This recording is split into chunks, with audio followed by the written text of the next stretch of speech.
Charlotte Thompson Iserbyt served as the head of policy at the Department of Education during the first administration of Ronald Reagan. While working there, she discovered a long-term strategic plan by the tax-free foundations to transform America from a nation of rugged individualists and problem solvers to a country of servile, brainwashed minions who simply regurgitate whatever they're told. We now present to you the secret history of Western education, the scientific destruction of minds.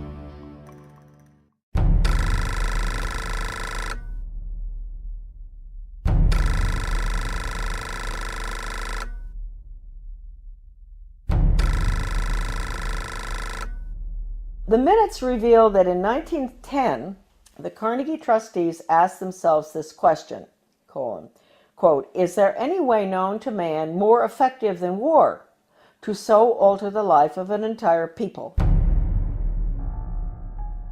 For a year, the trustees sought an effective, peaceful method to alter the life of an entire people. But ultimately, they concluded that war was the most effective way to change people. Oh, God. World War I, horrible war. Oh, God. I mean, made every other war look like nothing. They sent a confidential message to President Wilson insisting that the war not be ended too quickly. After the war, the Carnegie Endowment trustees reasoned that if they could get control, here we go, of education in the United States, they would be able to prevent a return to the way of life as it had been prior to the war. And they recruited the Rockefeller Foundation to assist in such a monumental task. Education should aim at destroying free will so that pupils are thus schooled they will be incapable throughout the rest of their lives of thinking or acting otherwise than as their schoolmasters would have wished. Influences of the home are obstructive, and in order to condition students, verses set to music and repeatedly intoned are very effective.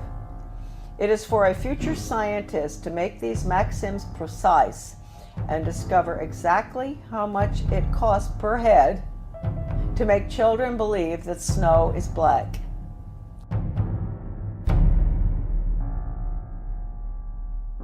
When the technique has been perfected, every government that has been in charge of education for more than one generation will be able to control its subjects securely without the need of armies or policemen." End quote. Young people cannot be trusted to form their own opinions. It's our job to tell them.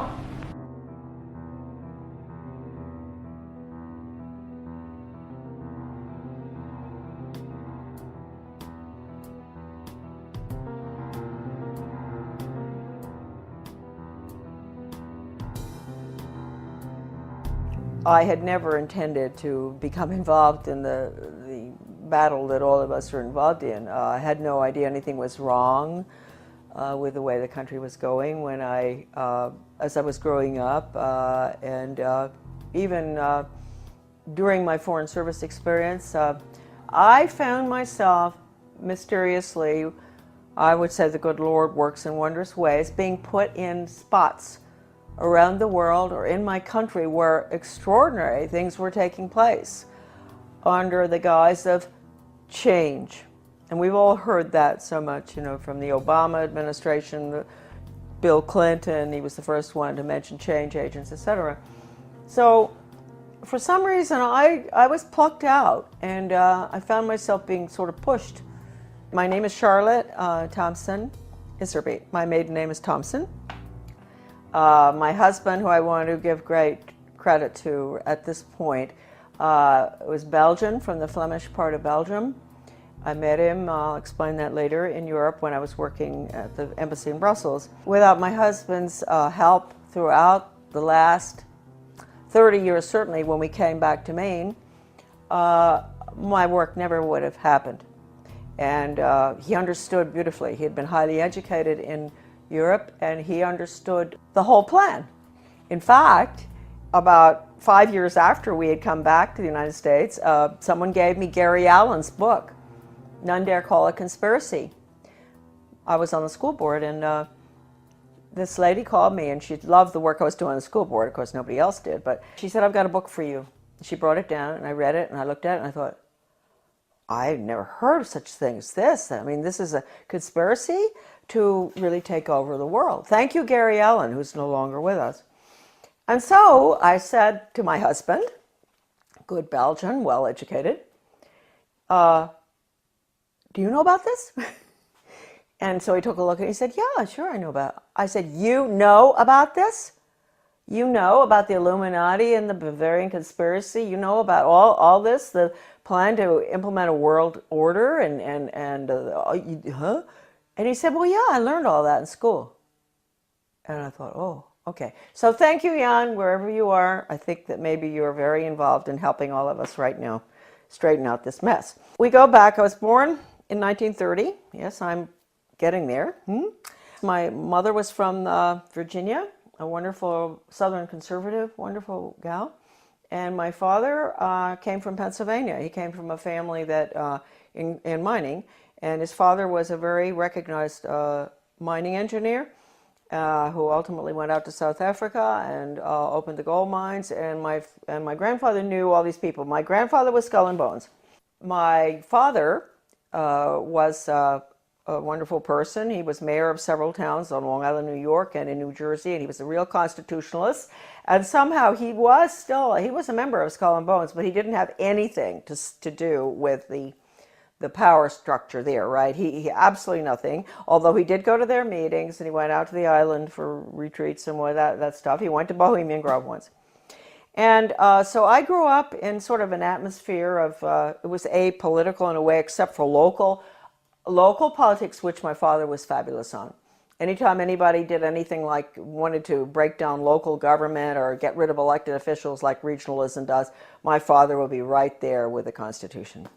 So anyway, I went to private schools, and I got out of prep school in Wellesley, and I decided I really didn't want to go to college. A lot of people thought it was a mistake. I wanted to go to business school instead. I was tired of somehow I had a bad feeling about things that were being pushed in the prep school. Like I was a member of World Federalists.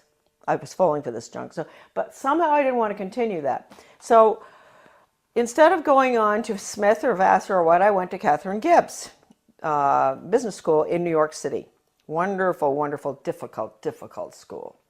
But I learned best grammar, how to write, accounting, shorthand, which came in very, very handy, I can assure you, especially when I was in the Department of Education.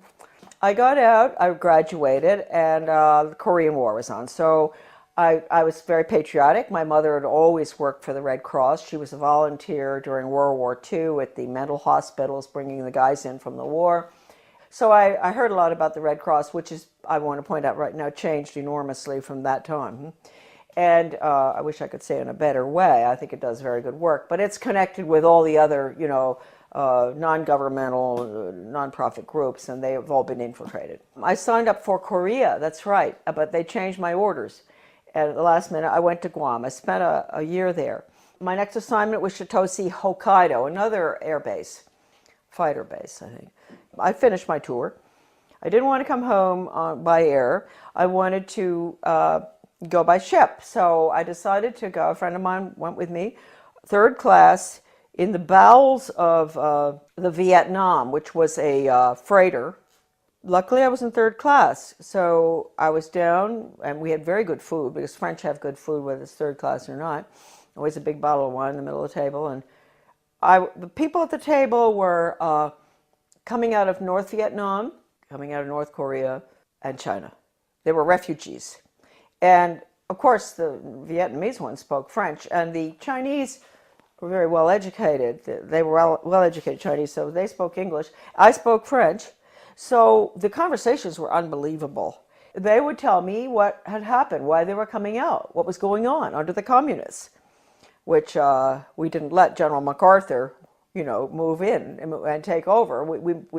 Truman brought him home. We could have won that war. We could have kept the whole Far East from collapsing, but that wasn't the plan. that old soldiers never die. They just fade away. This one woman was taking her daughter to Paris, to the conservatory there of music, to study piano. And she told me that her father, or grandfather, I'm not sure, was a very famous pianist in China during the Cultural Revolution, and that they cut his hands off. And so that, I never forgot that. And then the other lady, she was from Vietnam, North Vietnam, and she told me that her grandfather, they killed him because he was opposed to the communist regime, and they cut his head off and they stuck it on a pole, and they marched around town with his head on the pole, which of course was to, warn the rest of the Vietnamese, keep your mouths shut. Don't go up against this regime. Then my father, he's a New York lawyer, absolutely wonderful person, great sense of humor, and I know he's skull and bone, so we have to forgive him for that. But anyway, so he says to me after, I've been gone for 2 years, mind you. This is his young daughter that he cried when I left, right? What are you doing going abroad? So after 2 months home, he said to me, Shar, well, when are you thinking about moving on? And I thought, God, I've only been home 2 months. I've been gone for over 2 years, and they want me out of here. And I thought, well, I guess he's right. I better not hang around home forever.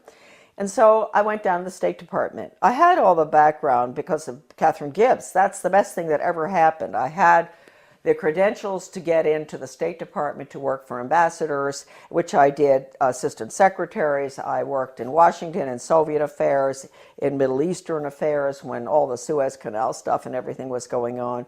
I took dictation from John Foster Dulles. I'll never forget once when he was this was really during the tremendous problems with the Suez Canal and everything, and he had Golda Meir and the ambassador from Israel, to the United States there. This is so funny because I was taking shorthand, and so all of a sudden someone kicks me under the table.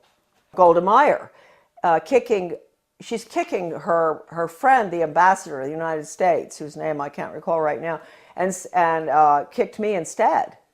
And I said, oh, gee. And she said, oh, I'm so sorry. She said, he's dictating too fast. He's a very good friend of hers. Dictating too fast. There's no way you can get it. So anyway, those are little funny stories about the State Department. But anyway, and then I was in Soviet affairs. I saw very strange things there. I went to South Africa. I worked for the ambassador in South Africa. Fascinating, because my father and my grandfather actually had lived in South Africa. Then I got sick and I came back to the States, and then they assigned me to work for Ambassador Douglas MacArthur Jr. That's the nephew of the general, and in Brussels. He was a wonderful man. He was not easy to work for, but he was a wonderful person, good American. And that was at the time, again, you see where these things kept happening in my life. This was the Belgian Congo crisis, and in Katanga. And I was there. I saw all the cables coming in regarding the UN troops and how they were raping citizens and nuns, and people were dying and all. So I was there in Brussels. Here I'm learning, Charlotte's learning, that the UN isn't what people think it is. And all these cables coming in. I meet my husband. I meet him on a train going skiing. That's how I met my husband.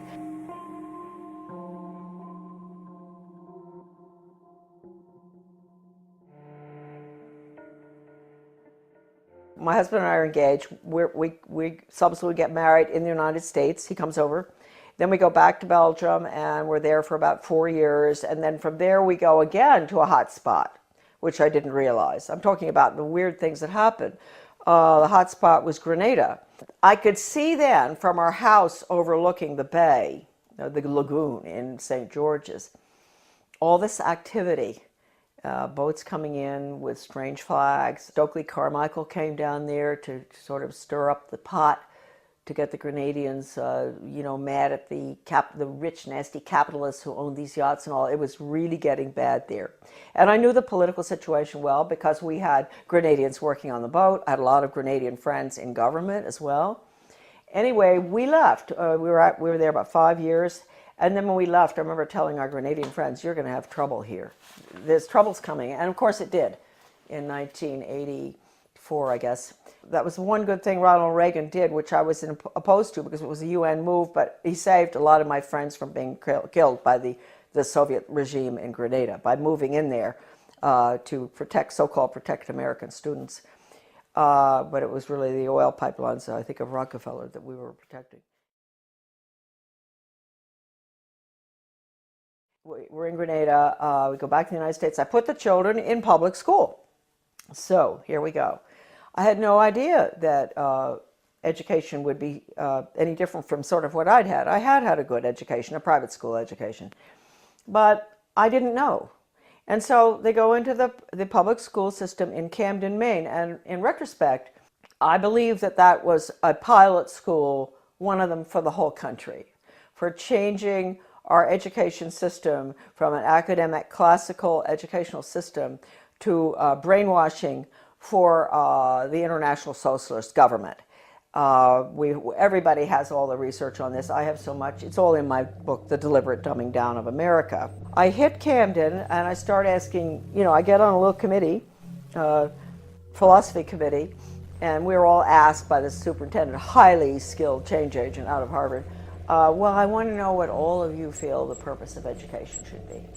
And so I said, well, I think it should be to give the students a sound academic education in basics and also a strong sense of sound morals and values. And boom, they all looked at me and they said, whose values? And I thought, hey, what's going on here? I said, well, what's happened in my country? I mean, don't we still have the same values? I mean, what don't we all sort of agree? You don't steal, you don't rob, you don't kill babies, you don't kill people in war, you don't, a lot of things that I thought we believed in. You don't lie. Everything was changing, and I saw it, and I saw the curriculum coming in, and I went for the values clarification training myself to find out. I had a call from a master teacher who taught all over the world, and she said, you are absolutely correct. I was on the school board by that time. After 3 tries, I got on. And she said, you're absolutely correct. I want to pay for you to go for some in-service training. And I said, in what? And she said, well, it's called Innovations in Education, and it's how to become a change agent. She paid $100 for me to go. I went. And all these normal-looking people, nice, some from my own school district and all, and the guy is a facilitator, but he's using this big book called Innovations in Education, a Change Agent's Guide, and it has all these case studies of teachers and administrators and how to sneak in controversial curriculum such as death ed, sex ed, bullying ed, alcohol ed, drug ed, all these programs that have education hanging off the end of them that have nothing to do with education. It's interesting. You don't have math ed and science ed and all. They call it math and science and history, right? But when you see anything with education hanging off the end of it, red flag, huh? In that training, he taught us how to identify resistors in our community. And they were the people who were smart, who knew that these programs were designed for nothing other than to make children engage in sex, to drink, to take drugs, to do all the things that the parents were being told the programs were to help the children. I was considered a resistor too. Here they were training me to identify myself, huh? And so I never, ever got over that. Also, we were being trained to go to the important people in the community, and they're really very good people. We all know who they are. They're friends of ours and all, but they're head of Rotary, head of Garden Club, head of Historical Society. You go to them and you explain to them in very, very good, highly skilled change agent manner, which is just lies, how important these programs are for your children. We've got to put these programs in. This was 1973, all the way through right now. Huh? That period in education, we call it the unfreezing of our children's values, the ones taught by the parents at home and the church, basically. Change agents were highly trained by the National Training Laboratories. We had the headquarters for that in Bethel, Maine. That goes all the way back to World War II. I have the original paper from that, and it said that what they're putting in is they want to change the values to unfreeze the system, and then they're going to implement the new values, the new communist values for world government. That was the goal, and they did a good job on it between 1970 and the year 2000. And now the values, as we can all see, people are saying, oh, well, we've got to be tolerant, there are no absolutes anymore. That's not fair to judge people. Don't be judgmental. If your grandmother is dying of cancer and you can't afford the medicine, it's okay to steal it. That's what you call values clarification. With the education for a planned economy, using workforce training, identifying children at a very early age, what they're going to do the rest of their lives. It's the Soviet planned economic system, starting as early as first grade. That's being put in now under the guise of school choice, charter schools, and using the performance-based, outcome-based Skinnerian Pavlovian method with a computer. Pavlov, interestingly enough, was a Russian. People think that he invented operant conditioning. He didn't. He went to Leipzig, Germany, and he studied under Wilhelm Wundt in the 1800s, mid-1800s. Wilhelm Wundt was a philosopher, German philosopher, who was involved in trying to figure out how you can get people to do change, understanding the psychology, what makes people click, how you can get them to do what you want them to do, etc. And he became very frustrated with the inability to change people's behavior and their views and everything, doing the traditional way, lectures and this and that and all, and discussions and all. And finally, he realized that what he was dealing with was the human soul. The soul is a very difficult thing to track. It sort of floats all over the place, and it rebels, and it doesn't, it's independent. And so he came up with a scheme to attack the nervous system. That's really what it is. It's neurological. If you can get them to react in certain ways to what you want, like when the doctor, give you a good idea, the doctor used to, physical exams, they'd take a hammer, a little rubber thing, and knock your knee, and it goes boop. So he figured, well, you know what? We can operate on that thesis, where we attack the nervous system, and it's a stimulus response thing. So you have to provide the stimulus in order to get the response. Well, if it was dog training, the stimulus would be a dog biscuit or something, and ultimately, when the dog sees you taking the biscuit out of the box, he's going to do what you want, right? And so it's really pretty simple. I had never gotten involved in having to figure it out until a very good friend of mine, a teacher in Arizona, had to go through the first program that was brought out of 1965. One of the first ones, it was called Mastery Learning. And she quit education when she went through the training. She said it was so sick, and she had papers from doctors and all saying it even makes children sick. And I met her when I went into the U.S. Department of Ed, because I found her correspondence came to my office, and it was referred to me, and that was how I met her. And she was the one who educated me about operant conditioning and how awful it is. I mean, it can absolutely destroy free will. We had free will until we got to the computer. The computer absolutely destroys. The child there's no thinking going on there. There's no transfer being made. And you've got to understand that. All the documents in regard to this by people, not myself, by educators who have been trained in it, are in my book. So you don't have to say Charlotte said that. You can say Professor so-and-so said that. I have one incredible paper in the back of my book by a leading educator written in the 60s that I managed to get. It was attached to the Project Best application for funding that I talked about, the one I got fired for. And that paper talks about the need for computers and how wonderful they're going to be and all. But he says, if you don't agree with the message, morally and ethically, that's going on to that software, do not do it. And that's coming right out of the mouth of an educator involved in it. He says, you have to have a conscience, because that software is so powerful that no matter, you may think, oh, well, the person on the other end, you know, he can do what he wants and make up. No. Once it's in the software, and once the child is clicking away on the computer and getting the little happy face as the reward, that's what happens. We all know that feeling when we get something good on the computer. He's not going to ask any questions. That's it. Finished. And it can bring the student to a certain totally opposite position in their thinking using Socratic questioning. So it's very dangerous. I can't tell you how dangerous it is. I mean, how dangerous is a method that can actually change, actually destroy one's conscience. That's bad news.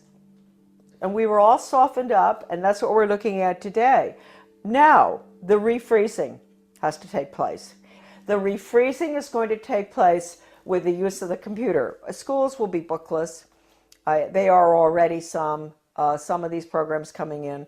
So anyway, I was on the board. I saw that. I went for the retraining. Then I got off the board, and I formed with Bettina Dobbs of Maine, a wonderful teacher and a nurse. We formed something called Guardians of Education for Maine. And we were in business for about 15 years. We did a lot of very good work. In 1980, I went to work for Ronald Reagan, and I worked there for 2 years until I was fired. Right. But I had worked hard for him from 1978 to get him elected. Right. And then in 1980, because of the work I'd done and the work in education, I got an appointment in the U.S. Department of Education. Because the people in Washington, with the conservatives, they were good back then. They're not anymore. They were very impressed by the work I'd done in Maine on education. So they pulled me down and put me in the U.S. Department of Ed in what was the most important slot probably in the world in education. I know people out there are shaking their head and say, why would they put her there? She doesn't have a college education, right? Why are they putting her in there? Well, they knew, first of all, Reagan had promised to get rid of the Department of Education, something he didn't do, and I will hold that against him forever, because he could have. Since that was the plan, when they were staffing the department, they didn't have to put important people in those old slots. Like my slot that I got put into would have been filled by the former president of Harvard or Stanford or something, right? Or University of Chicago. That job had been held in the past by very important people in education. But since they were getting rid of the department, it didn't make any difference. So they just plopped me in. Now talk about the hand of God, huh? And all my files were full of everything they planned on doing. And so I don't even think my boss knew this. You know, he was a so-called conservative. But he became very suspicious about me because I was always busy. Even though I didn't have a lot of work to do from him, I was always busy because I had lots of things to read. And I would stay after work. I'd stay until 2 a.m. in the morning. When everybody was gone, I'd get into everything.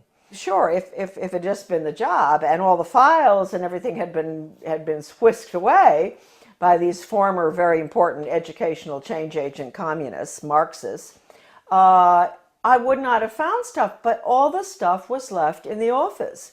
What I saw was so depressing. That's hardly the word. I mean, this was the education of Charlotte. It was the greatest horror story I had ever encountered.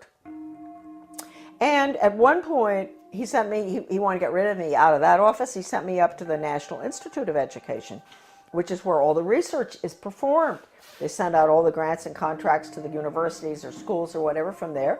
I found out I was really in the belly of the beast right there, because I had access to all the computer printouts of all the grants and contracts of your money, folks, going out not just across our country, but all around the world, about how to change the education system from academics to a brainwashing using Pavlovian, Skinnerian, operant conditioning computers and workforce training for the globalist economy, the corporate fascist, socialist, communist government that's coming right in this minute.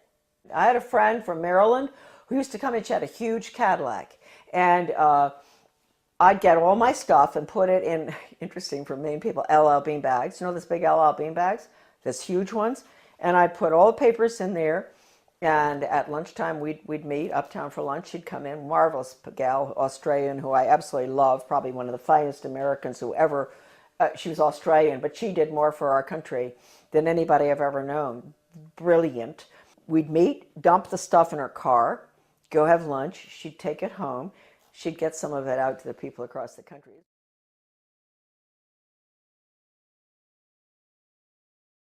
Really marvelous. Well, once I had these two big bags, and two of these major change agents at National Institute of Education, they were coming down. I was going to the elevator, and they were walking down, and I thought, oh no, you know, I've got to get out of here. So I had to go in the men's room and hide. And I'd never forget that, hiding in the men's room. And I thought, what if, I mean, there may be other guys coming in here, not just to the elevator. And anyway, nobody came in. They went down the elevator. I came out and dumped the stuff in her car. It was not a really exciting job. It was mainly to see if the universities, the schools, the different entities across the country that were getting money, or around the world, from the taxpayers, that they were getting their quarterly reports in on time. That's all. It had nothing to do with philosophy. Huh?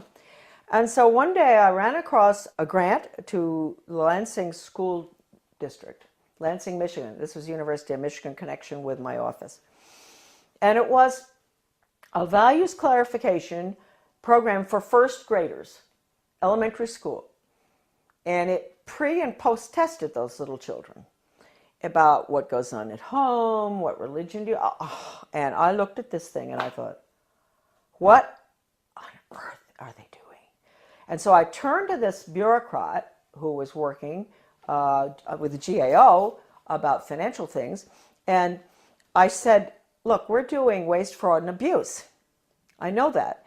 But I said, take a look at this. Don't you think that this is pretty wasteful, fraudulent, and abusive in another way?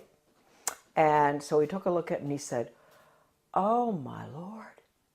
He said, this is horrible. And really nice guy, bureaucrat, Washington. People sometimes get after all the bureaucrats. They're not all that bad. Some of them are just like us, and they care. And I said, well, look, you know, I'm only meant to be here 2 weeks, but could you give me extra time? Because I want to go through all these grants and contracts. And he said, you can have as much time as you want. So I spent 6 weeks up there going through all the stuff. And I can't tell you how horrible. First of all, even if you don't care about children, you don't care about education, you don't care about your country, you don't care about anything, people? Are there people out there who don't care about anything? They do care about their wallet, huh? You should care about this money that has been spent in the name of education. It's total brainwashing. Anything coming out of Washington is a total Marxist brainwash. And Marxism is the world of the future unless we stop it right now. I'm fired for leaking one of these documents to Human Events. It was the one that put technology into, with the computer on, with the curriculum on it. It was a grant going out to every single state with the computer curriculum for the state. Can you imagine, designed by Washington and all the different government education associations. And within that big paper that I found, Better Education Skills Through Technology, it was called, Project BASS, I found this one paper, this was sort of a draft, and it said, what we at the federal level can control and manipulate. That's a direct quote, colon. And then it listed, this is for us at the local level because we don't know how to run our own laws, and the state. I get fired. Then I write the president, I write Reagan, and I tell him what's going on in the department. And I said, you would be shocked if you knew. This place has got to be shut down, etc. And it was a long letter. I explained everything, that the U.S. Department of Education is a Marxist factory designed to destroy any semblance of good values, academics, etc., and to make sure our children march blindly into a socialist communist world government. That's the goal of the U.S. Department of Education. They didn't want, anyone to know that Ronald Reagan had that letter. So I never got a reply. I tried to. I called Ed Meese. I went home, called Ed Meese, who was the chief counselor or whatever in the White House, and I said, I want to talk to you all. I want an answer to that letter. Finally, I went down and talked with Ed Meese's aide, Ken Cribb, and I said, he patted me on the shoulder, you know, that way they do that. Oh, Charlotte, aren't you pleased to know the president got your letter? That's an admission right there. I know he got it because John Lofton, a journalist at that time in Washington, called his office, the White House, back in 1983 or something, and asked. And they said, yes, it's on his desk, and he's marked it up. So let's get that straight. He had it. The purpose of that letter was to make sure that that department is abolished and the American public education is returned to its original status, run at the local level and with elected school board members and with no influence whatsoever from the federal or international level. That's how it should be. It was the best education system in the world. That's what I was asking for. Anyway, it didn't happen. That letter to Reagan, again, is on my website, Deliberate Dumbing Down, under a PDF. I wrote in 1985 a book called Back to Basics Reform or Skinnerian International Curriculum.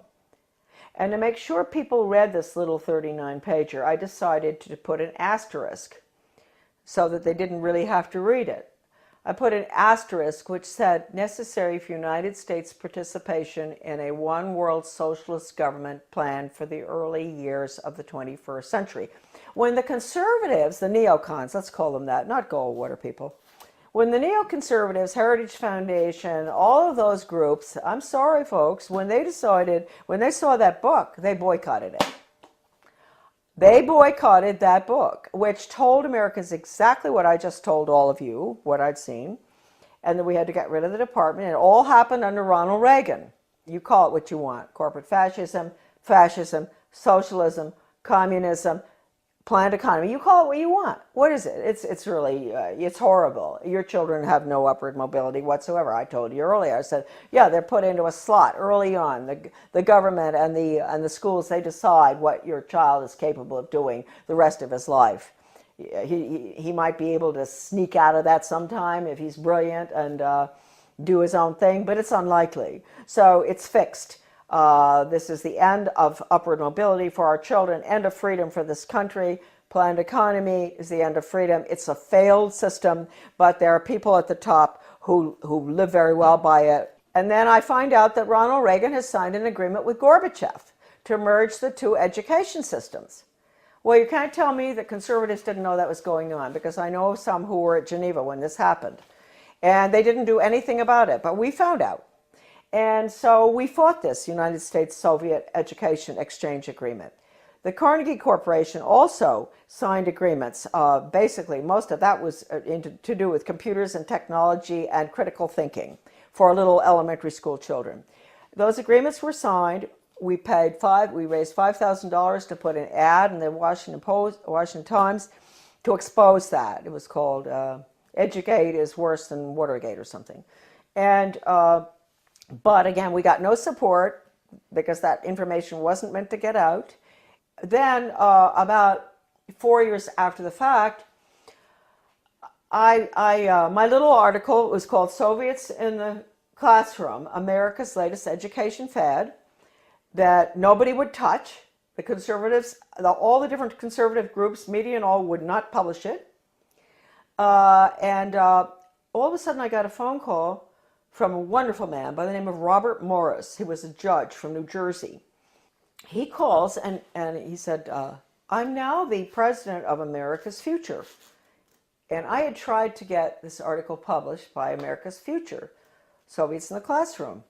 And I couldn't get it published. It was interesting because America's Future used to do a lot of articles on bad textbooks and everything in the United States. And I thought surely they would be interested in the United States-Soviet textbook agreement too, and exchanges. And I was sure but no, they would not publish it.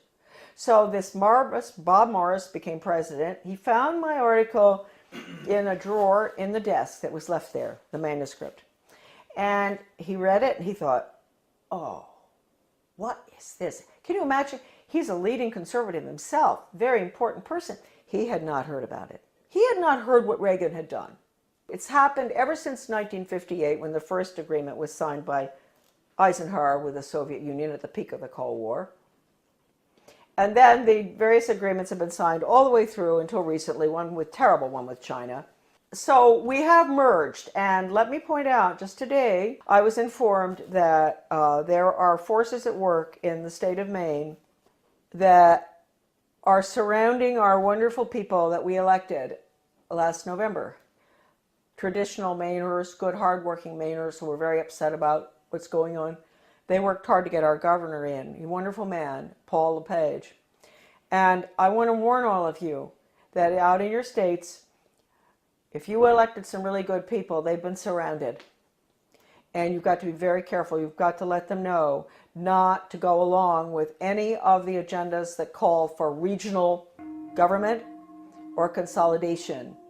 Because regionalism, you know, the merging of services, the police forces in one town, police force merges with another one, the schools consolidate, all the little schools merge into a big one.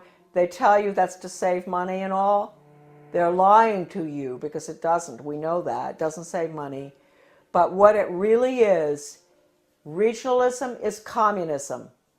And I have an article, it's in Deliberate Dumbing Down of America. You can look up the name Zeitlin. You will see this communist writer for the Communist Daily World in the mid-70s talking about the need for the United States to implement regionalism and consolidation. It's communism. So any effort that you see out there where they use the word, they don't use the word regionalism that much anymore, they're getting smart. They use the word consolidation. They convince the people, especially in economic downturn times like right now, this tragic time we're going through, that this will save money, that it won't have as high taxes. Consolidate, consolidate, don't do it. We are the major country that's going down to communism, and the rest of the world will follow. They'll call it the global system, the international socialist global system. It is nothing but a totalitarian system. In 2002, President Gorbachev, in speaking in London, he called the European Union the new European Soviet. We know what we're looking at. The North American Union and all other regional entities throughout the world, whether it's the Pacific Circle Consortium or whether it's the Middle East. You think we went into the Middle East for any reason other than to destroy Iraq and to make it part of a region hooked into the banks? What they're doing is they're destroying the Middle East so they can restructure it as a region in this new world order. So these are all the regions. Their whole structure is based on the model, which is the European Union. So I ask Americans, what will you call? What would Gorbachev call the North American Union?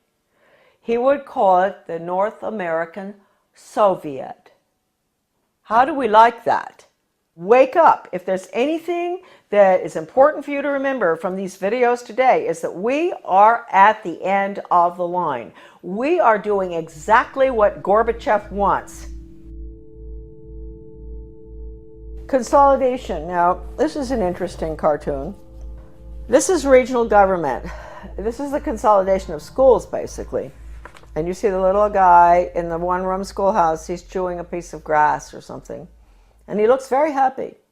He belongs to Little Frog Lick Creek High School. He's chewing the grass with a smile. If you follow him through, you're going to see him looking more and more miserable as they merge his one-room schoolhouse to a six-room schoolhouse, to 8 more schools, and then into a central school, which is a region. And then you're going to see him at the end. He's holding his left arm out, up like this, clenched fist, little hair, very unhappy. And his t-shirt says, Our Lady of the Benevolent Dictatorship, One World Global Training Corps. And then the last one, he has on earphones, you know, like you guys have all the time. Finally, he's smiling. He's connected to something with a wire. And it says, Interplanetary Carbon Unit reprogramming pod. Well, I saw that in a very liberal left education journal called Phi Delta Kappa. Many people will recognize that, 1983. The title of it is Consolidation, going from the small school to the central regionalized school, and which is what regional government is all about. And you can get rid of all the parochial views that the children have in the little school, where the parents can go, the school board meeting is just across the street, the school, and all the parents know each other, the teacher, it's a lovely atmosphere.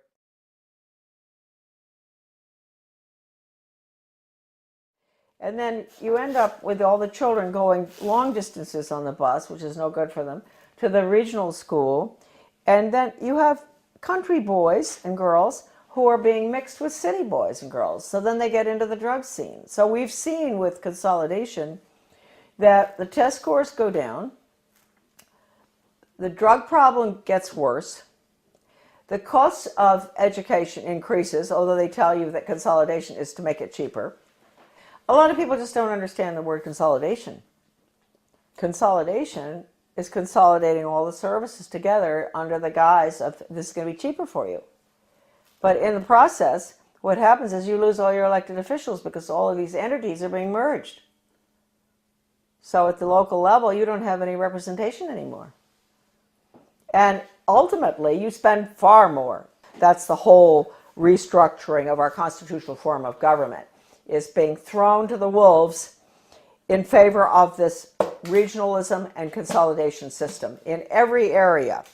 Education, government bureaucracy to make things cheaper, you name it. Planning, the word is central planning. That's the Soviet system, central planning, regionalism. No matter how beautiful everything looks outside, no matter how good those restaurants are in your town, or the good funny movies, or the whatever, no matter whatever beautiful things you see in your life and your family, etc., folks, it's curtains. October 24, 1975, the World Affairs Council of Philadelphia issued a Declaration of Interdependence, written by well-known historian and liberal think tank Aspen Institute board member Henry Steele Commager. This alarming document, which called to mind President Kennedy's July 4, 1962 speech calling for a Declaration of Interdependence, Kennedy, was written as a contribution to our nation's celebration of its 200th birthday and signed by 125 members of the U.S. Senate and House. When in the course of history the threat of extinction confronts mankind, it is necessary for the people of the United States to declare their interdependence with the people of all nations and to embrace those principles and build those institutions which will enable mankind to survive and civilization to flourish. 2 centuries ago, our forefathers brought forth a new nation. Now we must join with others to bring forth a new world order. We affirm that the economy of all nations is a seamless web, and that no one man can any longer effectively maintain its processes of production and monetary systems without recognizing the necessity for collaborative regulation by international authorities. This little blue book is called Conclusions and Recommendations, and it has a weird title, and you'd think it only deals with social studies, but it doesn't. It's the report of the Commission on the Social Studies. It was funded by the Carnegie Corporation, and the book virtually recommends that the curriculum all be geared towards the Soviet system, internationalism, planned economy, etc. It's been referred to by a leading British professor of British socialism as a plan for a socialist America. This book is at my son's website, AmericanDeception.com, thank heavens, because this is the only copy that exists in the whole world, right here. All right, so that's dated 1934. And what they're doing there is they're really talking about putting in a planned economy. So that's what we're putting in right now with the program that's just gone into our little school in Dresden, Maine. We've put in the Di Lorenzo Reinventing Schools plan, which I said earlier, your children will be graduating at 14 or 21. No grades, no ABCD, no kindergarten through 12th grade, because it's going to all be workforce training, and the curriculum will be based on the Malcolm Baldrige Total Quality Management Award that has only in the past been given to Cadillac and Hilton Hotels and things like that. The Malcolm Baldrige National Quality Award gets results. We're not there yet. We're continuously improving, and it's something that is so deep in our organization that the concepts and principles of Baldrige will be applied forever here. So this same Carnegie Corporation in 1933 instituted the 8-year study, which went on until 1941. That's the Skinner method, performance-based, results-based. That's all what you can do, not what you know in your head. They don't want children to think or know anything, no history. It's what you can do for the good of the global economy. And the Education Commission of the States, a very important unconstitutional regional entity which controls education in every state as well, they had a little newsletter that I used to get. And one day I was reading it and my eyes went down to the bottom of the page and I said something. It said outcomes-based education is, and of course I'd always been fighting outcomes-based education, and it said it was experimented with for 8 years in the 1930s and 40s by the Carnegie Corporation. It was called the 8-year study. So nothing's new, folks. If we think the outcomes-based education that which is the biggest dumbing down education system that ever happened with children graduating at 14, right? If we think that it's new, no. It came from the 8-year study, which again was Carnegie. Okay. Now Carnegie, we might as well mention this at the same time. 1965, the Elementary and Secondary Education Act, Carnegie was all involved in paying for the national assessment, which is all 60% politically correct. That's the test that all schools around the country have had to give for the past, ever since 1965. Now it is 60% politically correct. Your kids' ideas on global warming, sustainable development, a world government, the fact that the Constitution's outmoded, all that.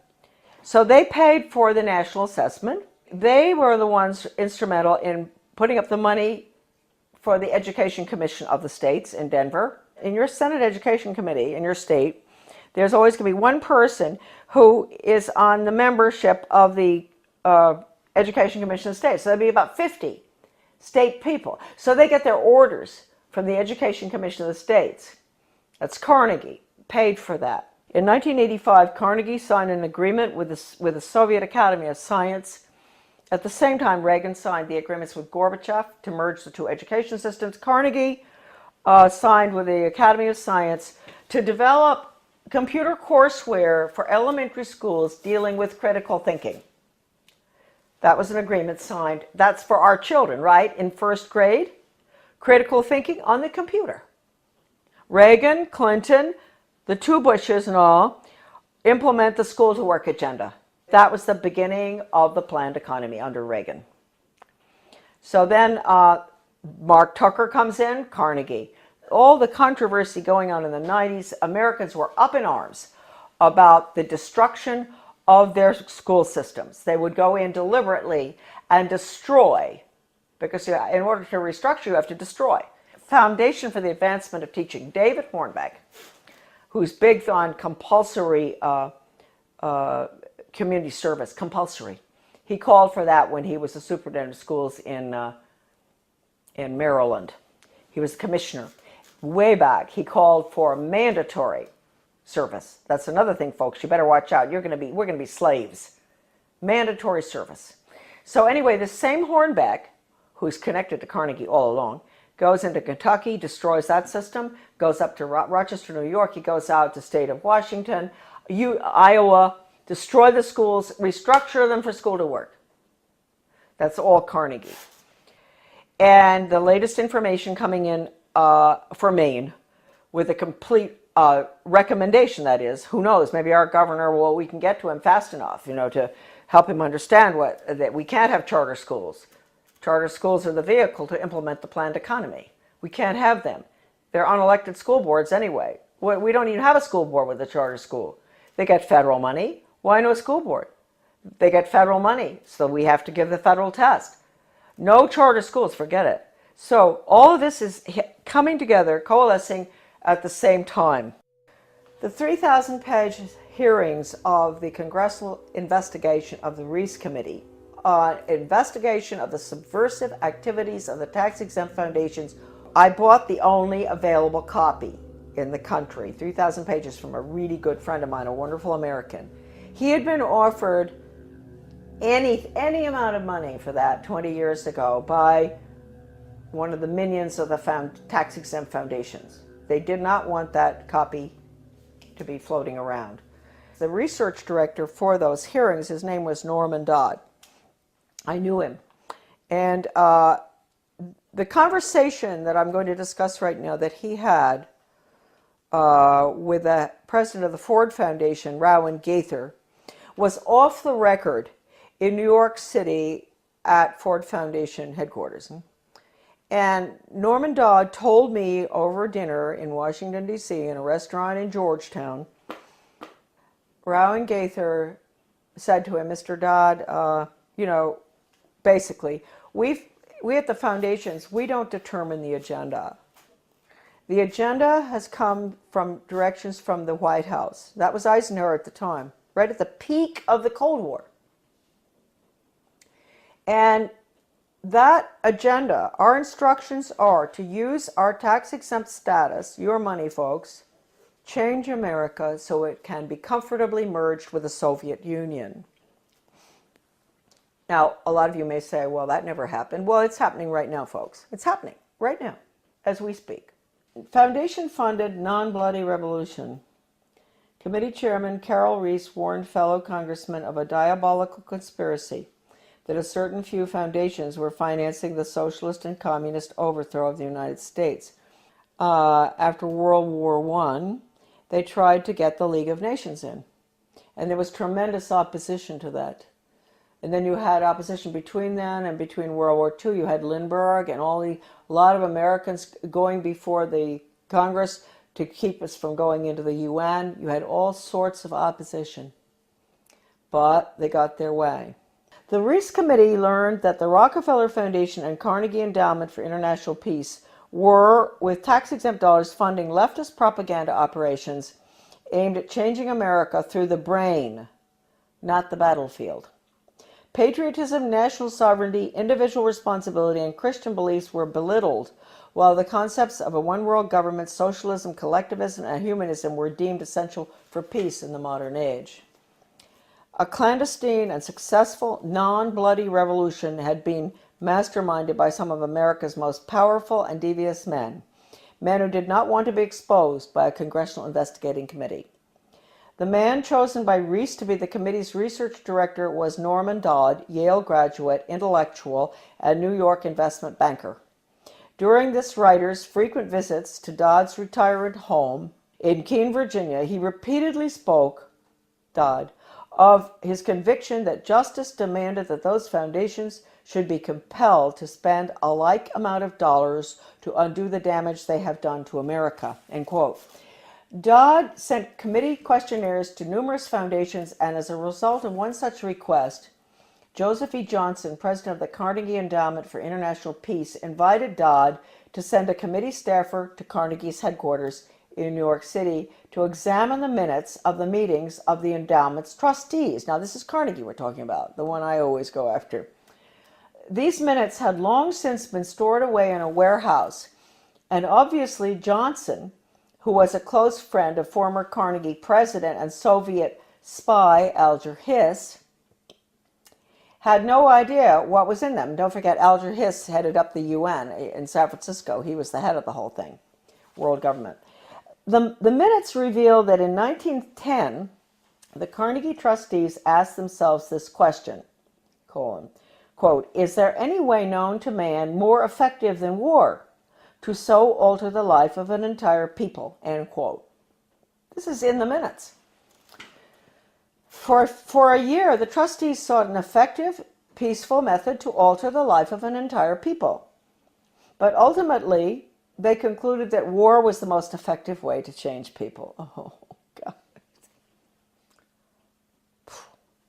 World War I, horrible war. Oh, God. I mean, it made every other war look like nothing. Consequently, the trustees of the Carnegie Endowment for International Peace next asked themselves, quote, how do we involve the United States in a war? And they answered, quote, we must control the diplomatic machinery of the United States by first gaining control of the State Department. Now, don't forget, this is 1910. Norm Dodd said that the trustees' minutes reinforced what the Reese Committee had uncovered elsewhere about the Carnegie Endowment.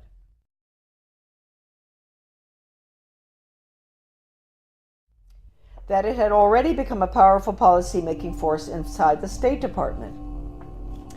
During those early years of the Carnegie Endowment, war clouds were already forming over Europe, and the opportunity for the enactment of their plan was drawing near. History proved that World War I did indeed have an enormous impact on the American people. For the first time in our history, large numbers of wives and mothers had to leave the home to work in war factories, thus effectively eroding women's historic role as the heart of the family. The sanctity of the family itself was placed in jeopardy. Life in America was so thoroughly changed that, according to Norman Dodd, quote, the trustees had the brashness to congratulate themselves on the wisdom and validity of their original decision, end quote. They sent a confidential message to President Wilson, horrible, listen to this, insisting that the war not be ended too quickly. Carnegie trustee Cleveland Dodge, one of Wilson's financial supporters, had direct access to the president, and as did Elihu Root, endowment president from 1910 to 1925. After the war, the Carnegie Endowment trustees reasoned that if they could get control, here we go, of education in the United States, they would be able to prevent a return to the way of life as it had been prior to the war. And they recruited the Rockefeller Foundation to assist in such a monumental task. According to Dodd, quote, they divided the task in parts, giving to the Rockefeller Foundation the responsibility of altering education as it pertains to domestic subjects. That was the Southern Education Board they set up. But Carnegie retained the task of altering our education in foreign affairs and about international relations. That would be UNESCO, UN, all that stuff. The foundations decided that the most effective method of achieving this goal would be to alter American history. So they awarded grants, fellowships, and scholarships to those professors and historians who would rewrite American history and promote one worldism, humanism, and socialism. By the early 30s, the well-laid plans of the foundation trustees had reached fruition, and a Reese Committee staff report concluded, 1, that there had indeed been a non-bloody revolution in America between 1933 and 1936.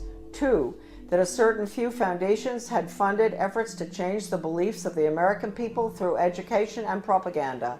And 3, that these revolutionary changes had been accepted without resistance. To demonstrate how thoroughly American opinion had been changed according to the plan of the foundations, we cite the following historical example. At the end of World War I, Woodrow Wilson and his shadowy alter ego, Colonel Edward M. House, tried to sell the U.S. Senate and the American people on the idea of the League of Nations. This was, of course, the first concerted international effort towards a one-world government. Wilson and House failed in their mission, but a generation later, after another great war and much re-education via college international relations clubs, international studies, educational grants, and the like, the Senate and the people readily accepted membership in the United Nations. Roosevelt's foreign policy advisor, Alger Hiss, helped write the UN Charter, in which the Soviet Union was given 3 votes in the General Assembly and the United States only 1. And then, before his perjury conviction for lying, that's Hiss, about his Soviet espionage activities, he went on to become president of the Carnegie Endowment for International Peace. Chairman Reese expressed justifiable rage when he described what was happening as a diabolical conspiracy. The conspirators had left little to chance.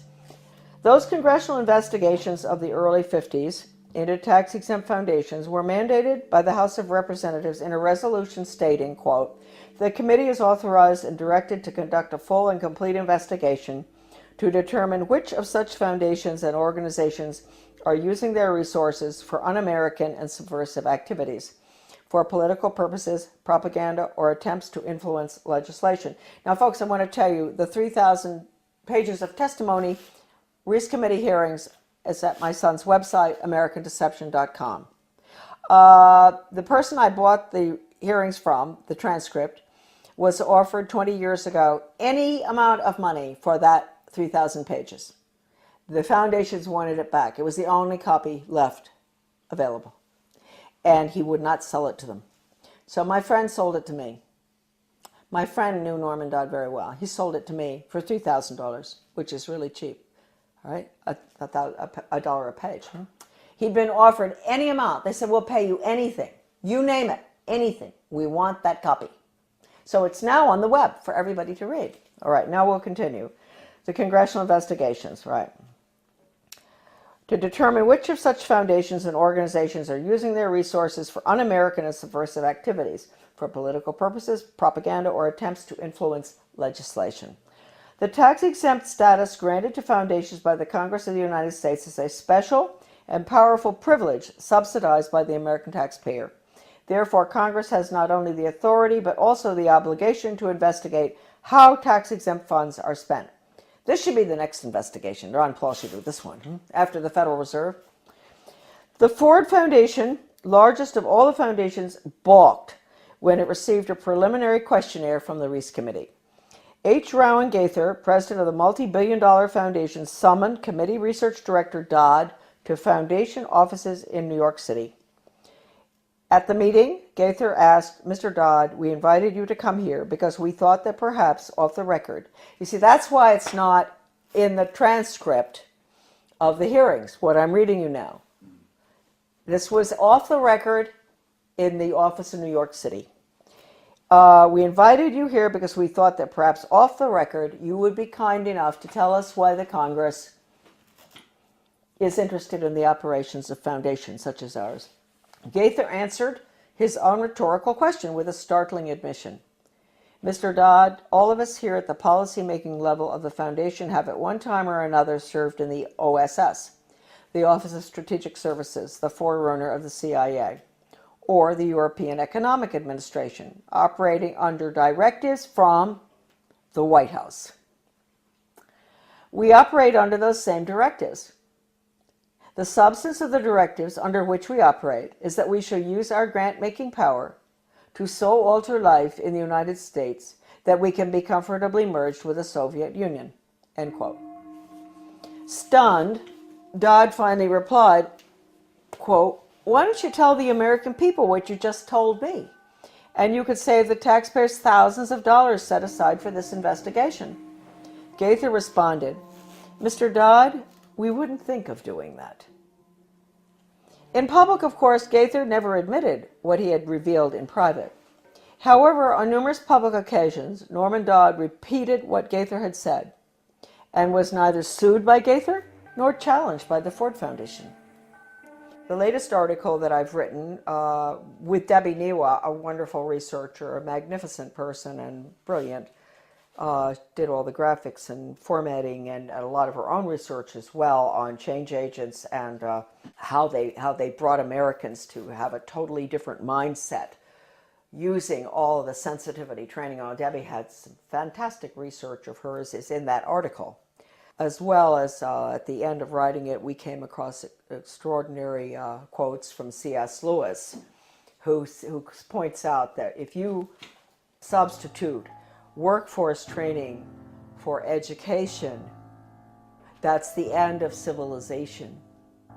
It's the end of the human being as an entity opposed to being an animal. It's the end of the human soul. It's the end of the conscience. And we have all of the evidence from educators and change agents, articles saying that the computer is fantastic for changing values. An educator with the World Institute for Computer-Assisted Instruction, his name is Dustin Houston, where he talks about, won't it be wonderful when the child in the smallest school, most remote area, in the country can have the curriculum developed by the world's finest psychologists, and nobody can get between that child and the curriculum. Parents, wake up. That means you, parents, you can't get between the child and that curriculum. You can't control anything anymore. You've lost it. This is going in right now. And they say this works too. What works? I always wondered when I saw this stuff titled What Works in the U.S. Department of Ed, and I didn't pay too much attention. And one day I picked it up, something, and what works? Yeah, dog training works. If you reinforce, if you give rewards and all. And mind you, folks, the rewards are being passed out galore all over our country now, not just in education. In my former town of Bath, the police, the community-oriented policing system, the police are giving rewards to citizens who do good deeds. They give them a little medal. They see them help an older lady across the street who has groceries. The police determine what the good deed is. She gets a medal. That's a reward. That's conditioning. That's operant conditioning. You're going to end up with a society that never does anything for the sake of it being right. And they're never going to take a stand against anything unless it's approved by the government. So that's going to be the result of operant conditioning. It's throughout our community right now. The Secretary of Education, Arne Duncan, when he was in Chicago, with the Chicago schools, he even recommended paying students for good grades. Now, that's why teachers are up in arms about merit pay, performance-based pay. That's the same thing. They're going to pay the teachers for students getting good test scores. Now, wait a minute. First of all, you might think that sounds good. No, you got to ask yourself, what's the test?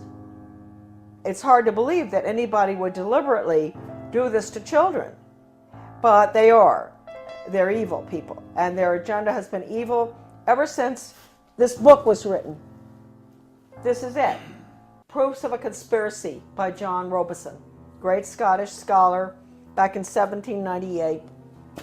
He was a Scottish Freemason, and he went to France and studied, French Orient Masonry, and was so shocked by what he saw, it was so much worse than the Scottish Rite, that he went back and wrote that book, which he actually did give a copy to George Washington. That book is like a global education textbook being used in the American schools right now. It talks about 1798. This is after the French Revolution. Get rid of royalty, get rid of religion, get rid of the family. That's basically what's in the book. They talk about dropping borders. Sounds just like a global ed curriculum. Turning the children against their parents. It's pure communism.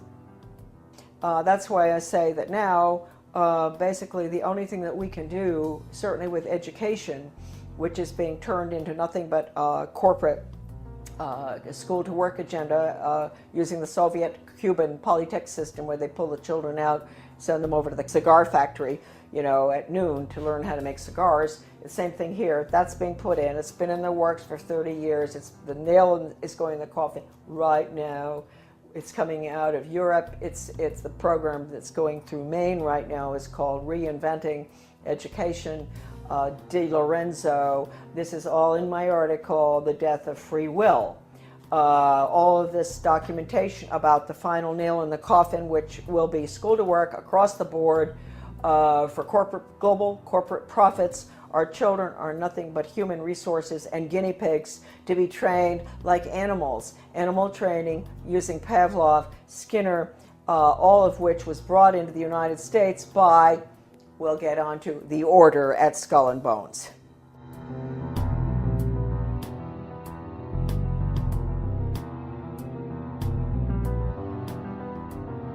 Coming soon to PrisonPlanet.tv, part 2 of our in-depth interview with Charlotte Thompson Iserbyt. We will expose the secrets of the Order of Death, publicly known as Skull and Bones. Mrs. Iserbyt's information, obtained from her father and grandfather, who were members of Skull and Bones, was the key intel used in the seminal work by Anthony Sutton on Skull and Bones. In part 2 of this key interview, soon to be released at PrisonPlanet.tv, she will reveal even more information, some of it never before seen or released. Visit Infowars.com and PrisonPlanet.com. When you're on the sites, you can also tune in 24 hours a day to my daily radio broadcast. There's also a free iPhone app to listen to the syndicated radio show when and where you want.